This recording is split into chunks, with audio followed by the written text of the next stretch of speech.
সফল সে হয় না যে খুব ট্যালেন্টেড হয়, সফল সে হয় না যে বড় স্কুলে পড়াশোনা করে, সফল সে হয় না যার বাপ সফল হয়, বরং সফল হয় সে ব্যক্তি যে তার জীবনের স্বপ্ন বড় দেখে এবং এমন স্বপ্ন দেখে যেই স্বপ্ন বাস্তবায়ন না করা পর্যন্ত সে তার শ্বাস নেয় না, পিছু পা হয় না, হেরে যায় না, সে মানুষটাই সফল হতে পারে, যে কিনা বলেন। So you should dream big, স্বপ্ন বড় দেখবা। আমার তো মনে হয় যে পাবনার সন্তানরা they are very talented, they are brilliant, এবং আপনারা দেখবেন পাবনার মানুষের মতো মানুষ, এই জেলার মানুষ যে পরিমাণ চালাক অন্য জেলা আপনি খুঁজে পাবেন না, ঠিক কিনা বলেন। আচ্ছা, পাবনাকে নিয়ে মানুষ অনেকে একটা কথা বলে যে পাবনা একটা মেন্টাল হসপিটাল আছে, তাই অনেকে টিটকারি মারে যে পাবনায় পাঠায় দিব, এই করে দিব, সেই করে দিব। আপনি খুব চেক করবেন, যে কোনো এক্সামিনেশন হলে যাবেন, কলেজ, ইউনিভার্সিটি, বিশ্ববিদ্যালয়, পাবনার সন্তানরা যেখানে যায় খুব খেয়াল করবেন তাদের পরীক্ষার রেজাল্ট অন্যের চাইতে 1000 গুণ বেশি ভালো হয়। অতএব আমাদেরকে ক্রিটিসাইজ করে কোনো লাভ হবে না। আমার বিশ্বাস পাবনার সন্তান কেউ কাপুরুষের সন্তান নয়, সব বীর পুরুষের সন্তান এরা, ঠিক কিনা। আল্লাহ এই পাবনার মাটিকে কবুল করুক, সকলেই পড়েন আমিন। আমার প্রিয় পাবনার ভাইরা, কেমন আছেন আপনারা সবাই? আলহামদুলিল্লাহ, আল্লাহ শুকরিয়া, আল্লাহ আমাকে অনেক ভালো রেখেছেন। আমরা যা দেখতে পাচ্ছি আজকের এই প্রোগ্রামে 20 ভাগ আমার মুরব্বী আব্বাজানরা হয়তো বা এসেছেন, স্যালিউট জানাই আপনাদের সবাইকে। আর আমার যেটা পার্সোনাল পয়েন্ট অফ ভিউ, আজকের এই প্রোগ্রামে যত অডিয়েন্স এসেছে তার 80 ভাগ আমার কলিজার টুকরা যুবক ভাই আজকের মাহফিলে এসেছে, ঠিক কিনা বলেন। আল্লাহ সবাইকে যেন কবুল করে, পড়েন সবাই আমিন। একটা কোরআন দিলে ভালো হতো, কোরআন একটা থাকলে ভালো হতো। কোরআন কি আছে মসজিদে? কোরআন যদি কেউ যেতে পারেন নিয়ে আসলে খুব ভালো হয়। আমার প্রিয় পাবনার ভাই, আমি কিছু প্রশ্ন করতে চাই, প্রশ্ন শেষ হবে আমি আমার তেলাওয়াতকৃত আয়াত থেকে আলোচনা করার চেষ্টা করব। আওয়াজগুলো যেন ভুল না হয়, উত্তর যেন ভুল না হয়, খেয়াল রাখবেন।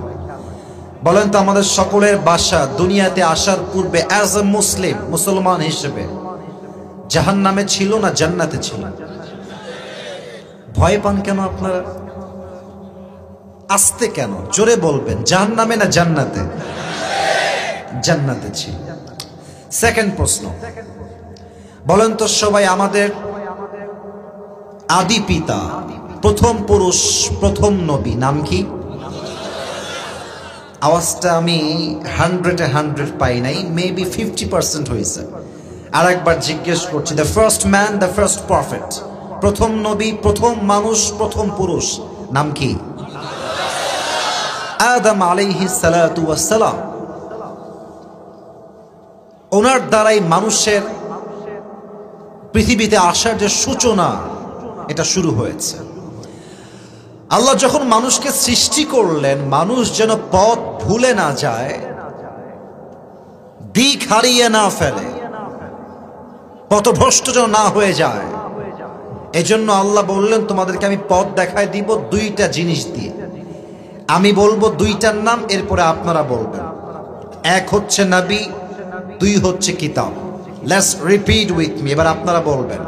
এক হচ্ছে নবী, বলেন সবাই 1 নাম্বার, 1 নাম্বার। 2 নাম্বার কিতাব, বলেন সবাই 2 নাম্বার কিতাব। বলেন তো আসমানি কিতাব মোট কয়টা? একটু জোরে কর না, কয়টা? একটা কিতাব যেখানে কোনো চেঞ্জ আসে নাই, nothing has change from beginning to the last, আজ অব্দি হয় নাই, কিয়ামত পর্যন্ত হবে না। কিতাবটার নাম? এত আস্তে কইলে নাম? কিতাবটার নাম আল কোরআন। এবার দেখেন আল্লাহ তাআলা কোরআনে কি বলছেন। 4 নাম্বার পারা, 2 নাম্বার পৃষ্ঠা, সূরা আলে ইমরানের 103 নাম্বার আয়াত। আল্লাহ তাআলা বলছেন, ওয়াতাসিমু বিহাবলিল্লাহি জামিআন ওয়া লা তাফাররাকু।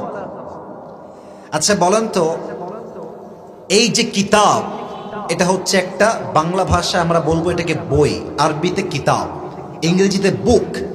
এটা হচ্ছে কাগজের কিতাব, কিন্তু আল্লাহ বলছেন এটা জাস্ট কিতাব নয়, এটা হচ্ছে একটা রশি। বলেন তো কিতাব না রশি? এটাকে আমি বলেছি না কে বলেছে? আল্লাহ বলছেন রশি। আল্লাহ বলছে এই রশিকে শক্ত করে ধরো। এই আয়াতের ব্যাখ্যা কি? আল্লাহর কথার ব্যাখ্যার ভলিউম যে কত অসাধারণ, আমার মনে হয় এই আয়াতের ব্যাখ্যা কেউ বুঝলে হিন্দু হইলে কালেমা পড়ে মুসলমান হতে বাধ্য হয়ে যাবে। সুবহানাল্লাহ পড়ার সময়।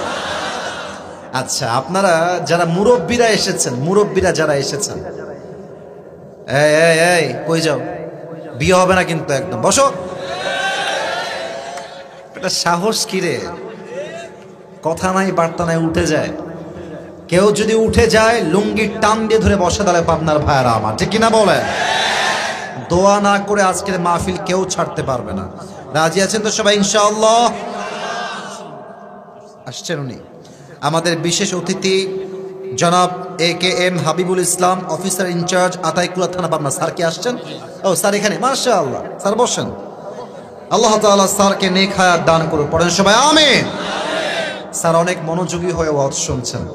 আমরা এমন ইনচার্জ, এমন অফিসার প্রত্যেকটা জেলায় জেলায় চাই, ঠিক কিনা বলেন? আল্লাহ স্যারকে কবুল এবং মঞ্জুর করে। পড়েন সবাই আমিন।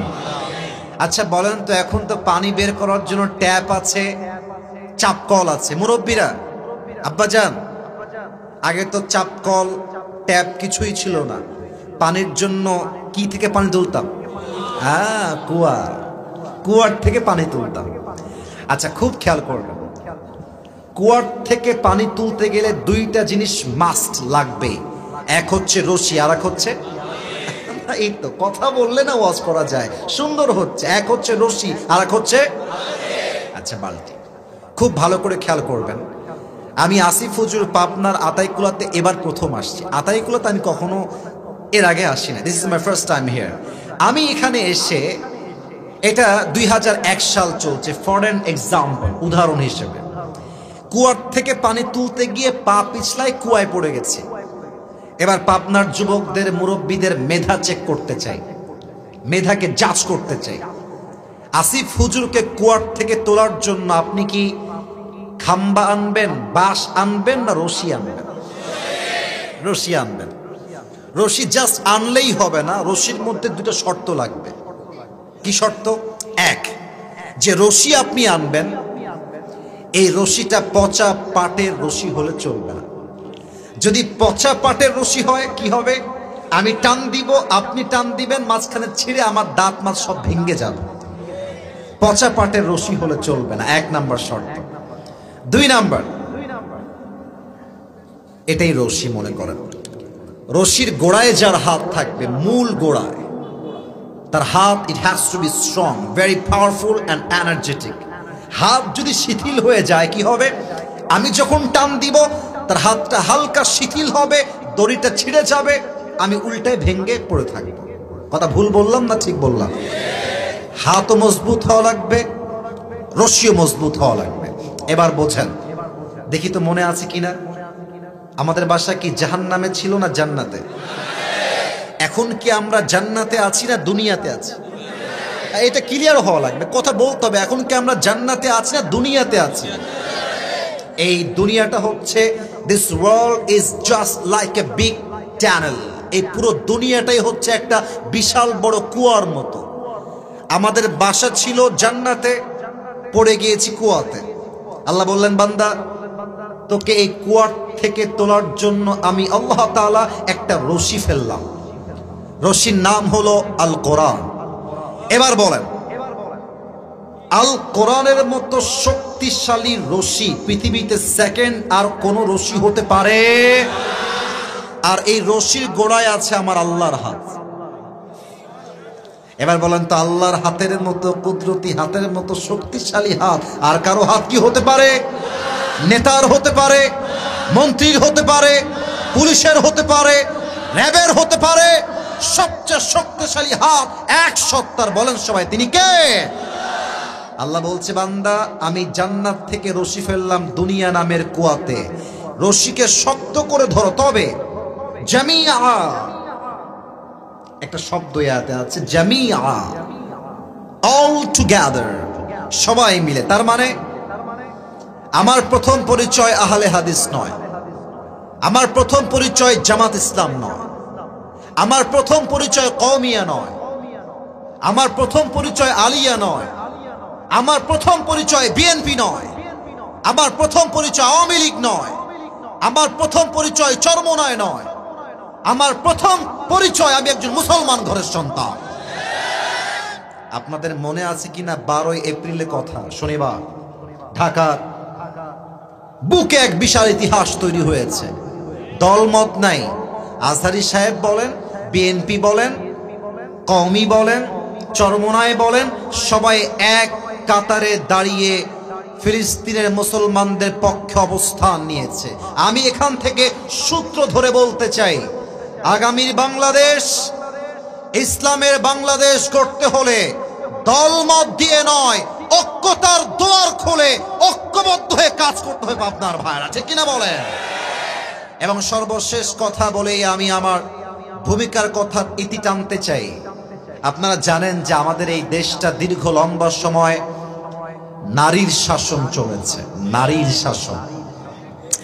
এখানে কিন্তু বিএনপির লোক থাকতে পারে, not a big deal, I love you so much, আপনাকে আমি ভালোবাসি। জামাত ইসলামের লোক থাকতে পারে, I love you so much, আমি আপনাকে ভালোবাসি। এটা যদিও মজা করে বলছি, মজার সুরে বলছি, বাট সত্যি ভালোবাসি। আমি আপনার বিরুদ্ধে বা বিপক্ষের লোক নই। আমার কথা ভালো করে বুঝবেন, যেই দেশের নেতৃত্ব নারীর হাতে থাকবে সেই দেশ কখনো উন্নতির চোখ দেখতে পারবে না যুবক ভাই। এটা আপনি রাগ করেন কিংবা না করেন, I don't care about it. এখানে আমার ভাবার কিছু নাই। তবে দুইটা দাবি রাখবো, আগামীর নির্বাচন বাংলাদেশে হবে, তখন হবে যখন ডক্টর ইউনূস সাহেব পরিপূর্ণ সংস্কার করতে সক্ষম হবেন। দেশটা সংস্কার পরিপূর্ণ না হওয়া পর্যন্ত এই দেশে আমরা কোন নির্বাচন দেখতে চাই না পাবনার ভাই। ও দুইটা কথা কি? এক নাম্বার কথা, আগামীতে বাংলাদেশের প্রধানমন্ত্রী হিসেবে কোন নারীকে আমরা চুল পরিমাণ বরদাস্ত করতে চাই না। দুই নাম্বার কথা বলে শেষ করতে চাই, লাস্ট কথা। মাঝে মাঝে আমরা বলি না যে শেষ ভালো যাক। ডানের ভাইয়েরা মনে হয় খাওয়া দাওয়া করে নাই। আর একবার, এটা ভালোবেসে বললাম, আর একবার জিজ্ঞেস করছি, শেষ ভালো যাক, সব ভালো তার। আমরা চাই আগামীতে আমার বাংলাদেশের প্রধানমন্ত্রী যিনি হবেন, তার ইস্তেআদাদ, তার কাবিলিয়ত, তার যোগ্যতা এতটা হাইলি কোয়ালিফাইড হবে। আমার দেশের প্রধানমন্ত্রী চাইলে জাতীয় সংসদে দাঁড়িয়ে দেশের পক্ষে যেমন কথা বলতে পারবে, আমার দেশের প্রধানমন্ত্রী চাইলে জাতীয় মসজিদ বাইতুল মুকাররমে দাঁড়িয়ে জুমার খুতবা দেওয়ার যোগ্যতাও রাখবে।